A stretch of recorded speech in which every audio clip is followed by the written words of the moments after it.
And welcome back to BernamaTV with me, Sue, and my guest for the day is Mr. T. Yu Hyong, and he is the founder of GoalGreen Global Foundation. And now we talk about green. When we say green, we know it has something to do with our nature, going green and things like that. So welcome to the show, Mr. T, or you would like to be known as Nick. Nick Tree. Nick Poko. Nick Poko, yeah. Okay, so Nick Tree. Yes, yes. So Nick, talk us about GoalGreen Global Foundation. What is that all about? Actually, it's more, this GoalGreen Foundation is more what we say is GoalGreen movement.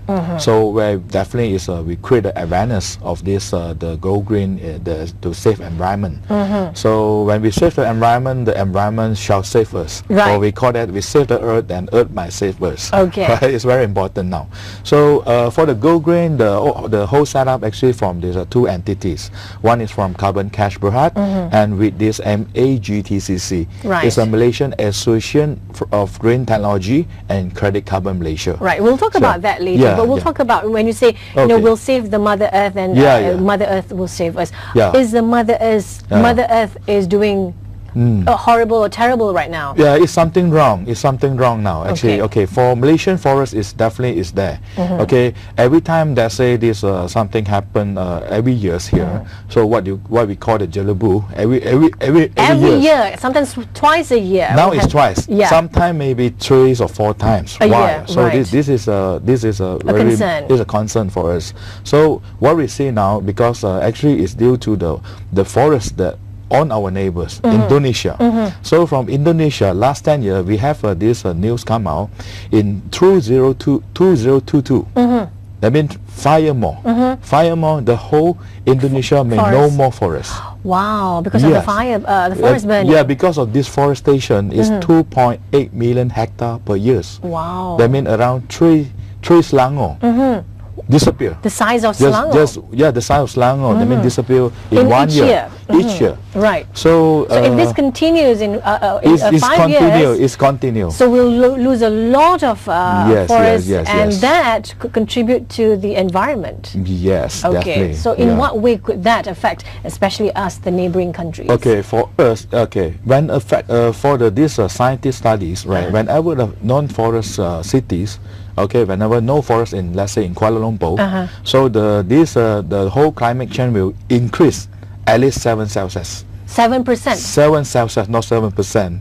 7 Celsius. 7 Celsius. Yeah, wow, 7 Celsius. That's a lot. A lot. Let's say now, I think now they already a statement that sometime Kuala Lumpur will be 40 Celsius. Yes. Let's say another 7 Celsius mean will be burning. Yeah, it's like you are already in the Sahara. Yes. Okay, so that would happen in 5 years. It will happen in 5 years.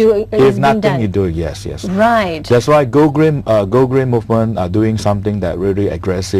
So we are we just established on 1st January and 2017. Okay. In this joint venture recently. So we found out and we started from Sabah. Okay, I already visit to Tawau, Kota Kinabalu. So we find out it's really great there.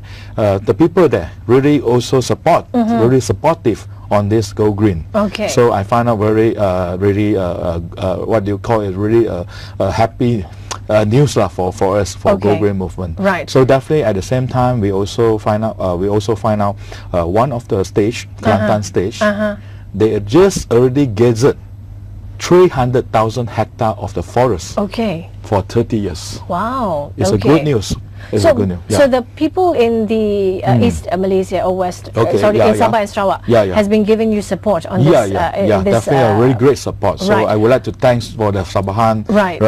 Would you like to emulate that here in Semenanjung, in the peninsula? So in the peninsula now, actually we have our service center now also in Cheras. So definitely now what we see also happen in Kelantan. A very great support from Kelantan also itself, because Kelantan itself they already gathered this 300,000 of this forest. Mean they going to they no need to cut the trees.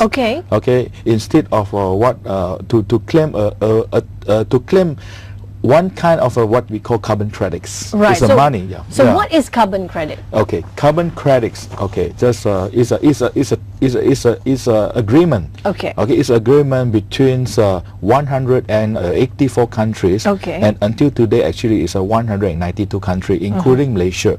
They already signed up one protocol. They call it Kyoto Protocol. Okay. So this Kyoto Protocol is what we call that we need to have a same cooperation to how to overcome this climate change. Okay. Yeah. Okay. Carbon credit actually itself is equal to 1 ton of the carbon dioxide we emit by any of the entity like industrial, automobile, let's say maybe an event. Even though in the household we open the lights. Right. Aircons. Aircon, yes. Yeah. It will emit the carbon dioxide. Right. To the atmosphere, which will harmful this whole environment. Right. So how could this carbon credit be beneficial or would help us in maintaining or reducing the carbon emission? Okay, so this carbon credit actually they have the market, they have the price. Okay, just as an example. So this, let's say one of the factory, they emit out 1,000 tons of the carbon dioxide 1 month. So they have to pay 1,000 carbon credits. So nowadays the carbon credit is from 6 US to 12 US. So they have to pay 6 US times 1,000 carbon credits equal to 6,000 USD in order to export or sell their product in the markets. I see. So that is included in their products to be sold? Yeah, included the product to be sold. You must pay for whatever you emit from this. I see. Right. So that's the that's carbon. how they control. Yeah. They right. So that's how.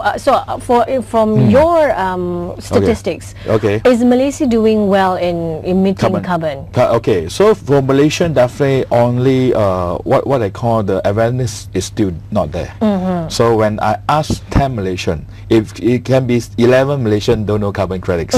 So this is maybe it's still is new for Malaysian, but so that's why today I'm going to let everybody know the carbon credit is one of the best method to control this environment. Right. So what about companies or industries that say, you know what, we just pay whatever we know we can pay without actually thinking on the long term that this could affect the environment? Yeah. Yes. What I mean, some people are that rich, they would say, we just pay. I mean, we have enough money to pay for this, so why don't we just pay? Rather than thinking that we should reduce the carbon emission and do something about the environment. So what do you have to tell these people who has that kind of idea or mindset? Okay, so for them, definitely now we are going to make it more easier, because now carbon credits is too manual. So if you want to buy the carbon credits, you can choose. Definitely, some of the country is compulsory, like Australia, like New Zealand compulsory, even Thailand is compulsory. So like Malaysia, it should be voluntary, and then mostly country is voluntary. So for everybody that buy purchase this carbon credit, we should try for GoalGreen now. We try to digitize, make it digital, make it electronic, and we will develop apps.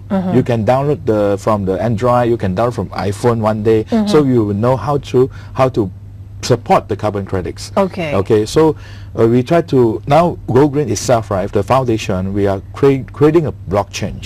So this blockchain will digitize, make it as digital electronics. So for us to record every tree we planting, right? So every donation come from the corporate, as you said just now. So they will more consider to support this GoalGreen. I see. In the easier way. Right. How could all the money that you have translate to helping out the environment? Okay, so this one you come to the what kind of an entity to taking this money. So that's why GoalGreen choosing as NGO. So NGO, every single cent that came in, right, from this the money, the carbon credits money to this NGO GoalGreen. So 100% of this money will go through to use for the reforest, we do the green technologies, right? So we invest in this solar system. So everything is low carbon lifestyle. I see. Yeah. But you mentioned blockchain. What is blockchain? Okay, blockchain. Okay, for blockchain, definitely in Malaysia, there are a lot of definition. So blockchain itself actually is a decentralized. Okay. It's a kind of a kind of a technology. Is quite hot. Is a hot topic now in the Europe events, even in China now, right today in Beijing. So blockchain itself is something like you don't need really a server. Okay. So you are just an example, you will consider other people computer, even like as a personal computer or corporate computer itself, who download our core software will become a part of our blockchain. Okay. So it's a kind of security which very hard to let hacker to hack. Okay. The system. Right. So this will be a kind of new kind of this technology to protect. Although now it will be 15% of the bank in 2017 you will use blockchain. I see. Yeah. So what will be the benefit of having the blockchain? Okay, if definitely it's for the security. Okay. So hacker cannot hack the system. Okay. So whenever the whole blockchain in the scenario, so all the computer will record down. It's the same data. Right. So when the hacker try to hack one of the computers, all the computer try to confirm back whether this is a real record. I see. If not a real record, this original data will overwrite. I see. This is called blockchain. And how would that translate to saving the nature? Okay, saving the nature. Okay, that's why we will. This is a good idea that we try to combine the blockchain with the carbon credits. Okay. Okay. Right. And we will combine this carbon credit into the blockchain. Then we create another kind of digital currencies. It's called carbon token. Okay. So whenever the GoalGreen warrior or GoalGreen supporter want to support GoalGreen, next time they just download from Android, download from iPhone, they just buy one carbon token per year. So one carbon token is equal to one carbon credit. Okay. It's just about 25 ringgit to support GoalGreen 1 year. I think this is affordable for everybody. Right. So to buy the carbon token, token, you have to put in 25 ringgit? Yeah, you have to just pay the 25 ringgit, maybe use your Visa Master, whatever payment gateway. Right. So that would help the environment and also, but this is specifically for Malaysia. Not for Malaysia. Not for all over the world who already signed this carbon credits Kyoto Protocol. Mean it's 192 countries. Right. And this carbon token will be promoted by as Malaysian. Malaysian will be the apprentice to promote this idea to all the world. Right. So if this works, if this is successful, what would happen to the environment, especially in Malaysia? Okay, especially in Malaysia, we will get a lot of fun. We will get a lot of fun from these ideas, and we will invest in more on the green techs. Okay, green tech, green technologies. Actually, under green tech, they have at least got 5 pillars. We have the green automobiles, right? We have biodegradables, and so on and so on. Okay, so all the fun that come from these carbon tokens, right? So we will do all the green thing. Example, nowadays in the shopping, there are hot issue now in the shopping with the plastic. So whenever you pay this so-called 20 cent, 20 cent to buy the plastic bags, to having a plastic bag. But the issue is the plastic itself also not biodegradable. Right. It's also the plastic that going to harm destroy the environment. Yeah.